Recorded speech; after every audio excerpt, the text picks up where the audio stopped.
Kwete kubhuya pabari papano chipema. Uri aniwo unazopima pano. Sida kushanda shanda mhuri yako kungura mwana 13 years muntu avura makumbo ka. Vamwa business kuflits mwati wena business kuflits nyawo. Yahlanya wena. Godoi man. Tichikuona mavideo yako uchituka vanazara mhosva newe panapa. Tichikunyara kuna ati kunokupindura. Tinotogona kupindura zvenzo. Hauna zonotiita mamarasta uvharisa kana nyika yo. Chicho unovharisa yokuti yeye unoti unopisirani. Uri celebro kumbani. Celebro akaonda rekupira na mutratsi kuti pewo madze donors ekuti necho. Uri ani iwe panewe.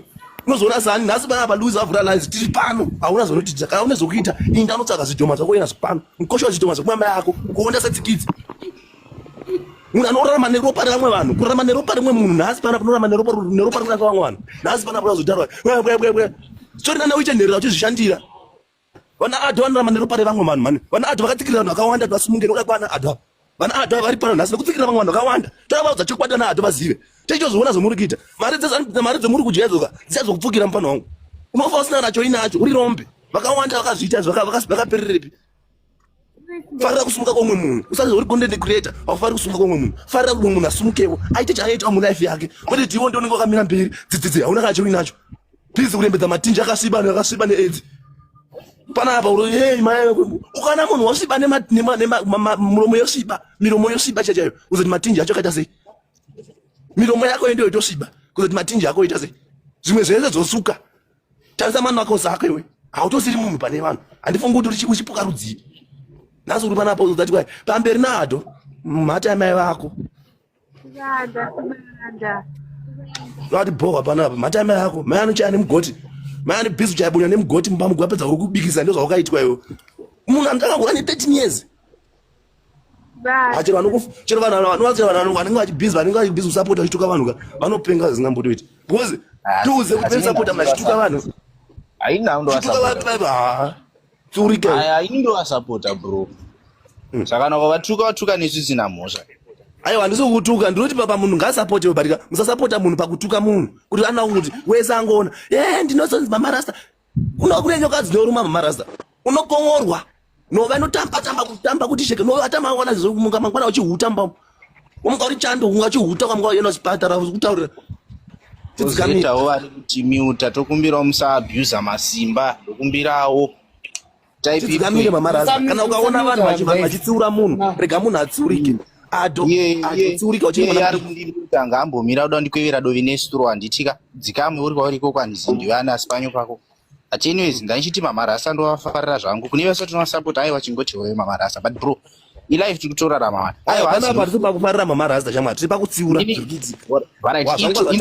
zvangwazvataura vaudza enda unovaudza kuinbox mamarasa kufarira ndivaudze izvozvo ndotaurira pano chini anovaudza kuinbox anditi panapa ndazvaudza tovafarira hatisi tovafarira titovatsiura munhu wavo vamwe nomunhu wakanaka tovaita kuvafarira vave munhu wakanaka kumbura kuti komenta panyaya Mr. Chad vedu ndikutsura leta imbomira Faith mira vanhu vapedze kutaura ngavapedze kutaura first munhu ane unhu hwakaipa ngatsuro kwete kuti iwe uri kumutsura kuti asatuka vamwe but wanga uchimutuka wani aiwa ndadavira zvandataura aiwa wanga usipo kai wanga uzosvika nyaya iri pamusoro I've been here since ndandikangu comment section ndisingatodi kukwira zvangu but wazoita ndikwire boss wakutuka hauti uri kutsura munhu uchimutuka ka bro aiwa adakutuka neni ka iwe uri kupinda yandadada debate neni adada debate neni ka saka ida ndinomudzosira ka mama mira ndopindira yari kunditi mhata iwe mufaniro mai vakabayirwa chipikiri pamhata duzvimukongonyini chaza unonwa haundudzi kuti kumhata anozvidza munhu ane mbiri yekutuka akumupindura nhasi kuti anozati zvanotaura zvadzo kana vakamutara kuzokurira kuti vanomutya ndokumbira mukwidzi uyo anditukapo akwire kana ane matende ngaakwire pano kumhata mwanamai vanosenunzi ameno mhata iyi andudzoti anzi kumhata futi iwe duzviyo anzi anozvita mira tendisi utanozvitani wadiko neinosweti anozviti mahindra gada iwe amai vanobonyora newaya mufana mugodhoi panyo wazvinzwa uri mwana wehuru wazvinzwa haisi mhosva kuti amai vako vanosvirirwa chingwa pamaketi muchaza mukwidzei pano kana ine simba gweja wadi botara topic kani topic yedu yakamira kana aine mhata ngakwire pano mwana hure godhoi unoda kutaura chiko vatinotaura yedu zviyo une musha amai vakafira kure duzvi anyways continue kosibanda tine nyaya ya Mr. Chad vakavhara kutuma apasipomba pake pepe kuti ndepake ngatiratidze marisiti ekulocal board inogara kuEquate ndokwanisa kukuratidzai marisiti ekulocal board kulocal board kuEquate kana uine stand unobhadhara kulocal board stand ine zita rako iwewe yakatonyorwa mataito deeds ako anenge atoripo ende kulocal board risiti yaunenge uchibhadhara stand inenge iripo saka whoever kana ari kuti ndepake munonzwa nemuromo kuti ndine stand makutoti stand yake kuEquate kwaari kuya kuyana kutori mastand anobhadharwa every month kwakatsekere ndo kunonzi kulocal board kunotobhadharwa mutero ngauye nemarisiti ekulocal board akanyorwa zita rake ngauye kana kuti akanyorwa zita rarasta ngauye nerisiti rekulocal board raka makangoti akazonopa garasi evani munokanga mwaso fast muri kunzwisa so inini pepe ndakangobuda ndichitsiura kuti apasi pake kana pari pake ngauye nerisiti rekulocal board musakanga moti kaine ndiro kuEquate ndiritisora chipepwete kasi makangamo ngauye izvezvi kana achiti ndepake muri kunzwa ngatiunzire risiti rakabhadharwa reti mutero kulocal board kwakatsekerwa muri kunzwisa ngauye nemutero mari ari kubhadhara kulocal board every month risiti yekulocal board ine zita rake kana kuti zita rarasta kana pastendi pepe pari pake apasi pake ari kuchengeteswa pastendi asi akutoti wamenzoweotukanzi yechira una kana pekuti ratoneita iyo pana maningi. Colorful ZW. If there's one person who stresses me the fuck out in the whole country, in the whole Zim, it's Colorful. That girl stresses me out. Every time I'm just like, oh my gosh, Colorful, can you give the punani a fucking break? Like, can your punani breathe for 2 seconds, babes? Honestly. But anyway, it's not my punani, not my business. But like, the fuck?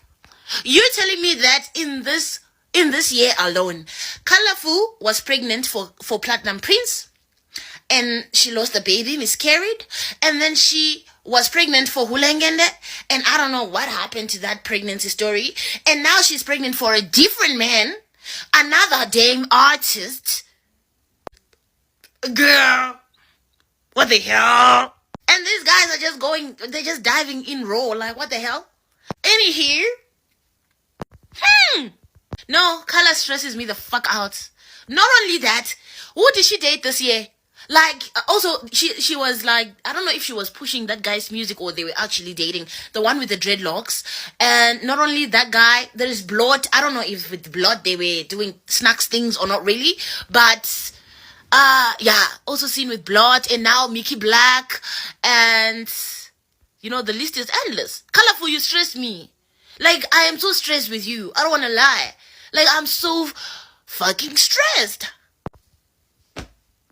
Mata kwekusvirwa ende Scott the Plug murume ane mboro inomira akaona beche rinonyanya kuda varume for free anotosvira ende abva mukusvira anenge atori nebesti wake wanenge achitoda maiziya saka muchishona ndiri kuti Colorful ndimaimuponesi vanotongoda kusvirwa nemunhu wese. Well done, Scott the Plug. Well done. Well done, Scott the Plug. Yes, hanzvadzi yangu, ukaona mbutu ichida kutorohwa ipapo, rova uri murume. Murume chirume chako, murume ka, you deserve to marry 10 women or 11 as long uchikwanisa kuvachengeta. Colorful, it's a bitch. Okay, mese mainakirana iyakanakirwa kanakirwa napanaka peya mwandidi, but the fact yekuti wakarwa mata ndizvo zvanzvadzi yangu. Why not? Why not? Why not? Not cheese Scott. Type dzana Colorful chandoda ngokudzeni chekuti sometimes pane zimwe nyini saunofanira kudya beans. Pane dzimwe nyini dzaunongofanirawo kudya. So the way we respected you, I think kuti uri munhu asinganhongereri. wekuti kana wakuenda wakunorarana naColourful ane mhezi muzvidya. Kwandiri, it's a totally turn off. I always told you to score the plug. In I'm ugly. Dakashata kudai so. But when I was single, I never ever date a broke guy or a ugly guy. That's two things that I was making on my relationship. The fact yekuti ndikasakudira kuti une mari, ndichakudira the handsome that you are. Zuntu. Cause kana usina mari ndaziva kuti whether ukapfeka dhende rako remubhero tikari aina tikapfeka ukona ndanyatsoona kuti this is handsome but haana hake but zviri rinani murume usinganonge kwase unokwanisa usinganongedzere ndebvi kana kuti uyo zvikanzi waizi rasta ndoti uyu ndichimbundira. Scott, you are such a disgrace. Kana chiri shuwa chekuti wakalaza beans ya Colourful anochengeta ropa rekumwedzi. Chero in myself I better than Colourful. I can say that each and every time. I'm better. And I can rate myself 100%. Yes, Colourful might be like, what are you calling Colourful's name? Your beautiful lady, like you. I don't know, or what are you calling themselves? By myself, totally. Scott, don't know kunongerera nyama dzikaora dzega dzakufa denda. Mangwana uchafuma wine siku. Mangwana uchafuma wine siku. You never know where can you get the symptoms of Njovera. The way I respected you, Scott the plug, I don't know why uri useless or uri Lucy. Jaguti mporo yako iwe nomirira Colourful. Like, like seriously?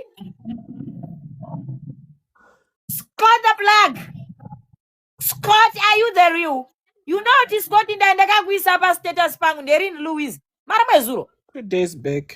I think Maramazuro. The way I respected you, Scott the plug. Please welcome Bescopa status. Kanakawan. You know, come Kana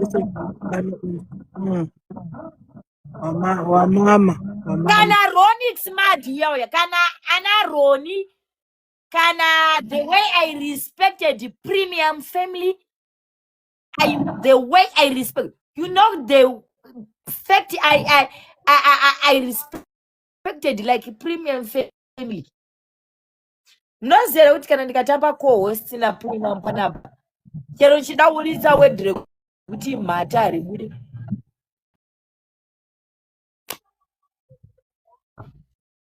I respected my life. Kisha zvidaro.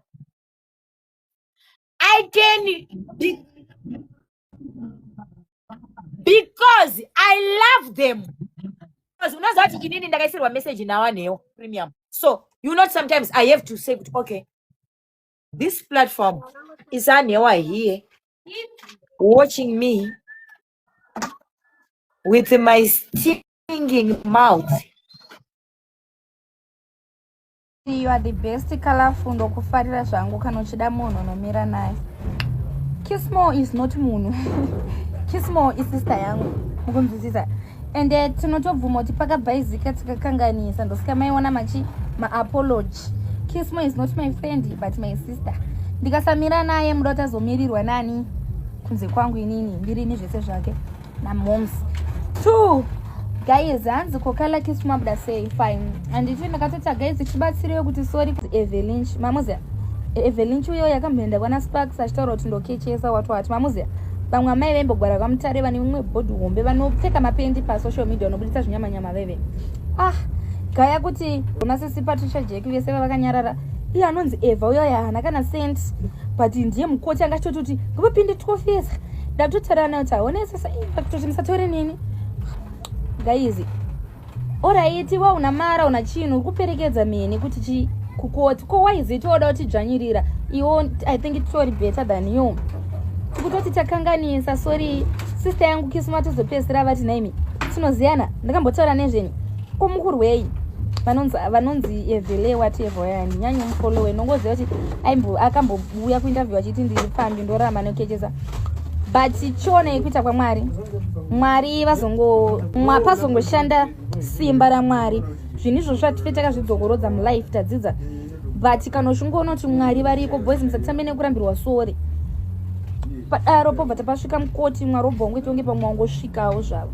We thank God for that. At the same time we don't need vanhu vakaita sana Eveveve tichitova timasisters ekutoti tichitofanira kutotaura navo but vanenge vachitotikwikwidza nesu anagogo Eve musadaro. Thank you so much to my fans, Christmas fans, everyone. Mama akasimbisa guys, I don't wanna lie.